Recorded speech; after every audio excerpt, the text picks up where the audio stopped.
The Packers are facing a defensive identity crisis as they head into the 2026 season. It is a straight-up next-man-up scenario, and for this front office, the margin for error is razor-thin.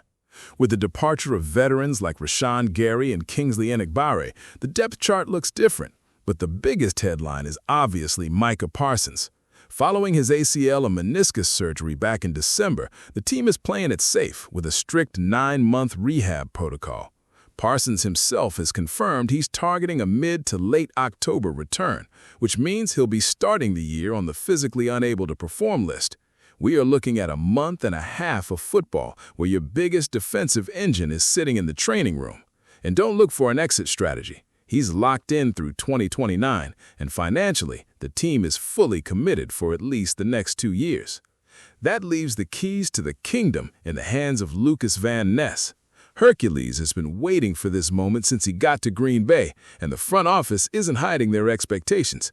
They picked up his 5th-year option, and they are counting on him to anchor this unit. Reports from June minicamp are promising. He's healthy, he's mobile, and he's clearly embracing the idea that pressure is a privilege. He's the guy who has to win his one-on-ones, plain and simple. Then you have the rookie, Dani Dennis-Sutton.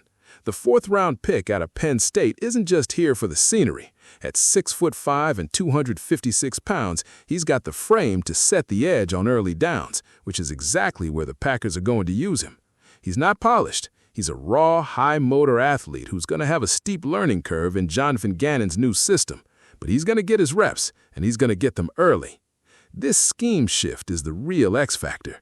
Gannon isn't running the same front we saw last year. He's shifting toward a more hybrid, versatile pressure package that demands more discipline from the defensive ends. Instead of just pinning their ears back, Van Ness and Dennis-Sutton are going to be tasked with two-gapping, maintaining gap integrity, and executing complex stunts designed to create pressure from the interior. For a young player like Dennis-Sutton, that mental processing speed is the biggest hurdle. He's got the raw explosive traits to win, but now he has to balance those natural instincts with the assignment-heavy requirements of this new, complex scheme. The reality is that the defense is going to look different until October. It's not about finding a single replacement for a guy like Parsons. It's about Van Ness finally hitting that ceiling, or not, while the rookie eats up the rotational snaps to keep the unit fresh for now. It's going to be a heavy workload for that young duo, and by the time mid-October rolls around, we'll know exactly what this Packers defense is made of.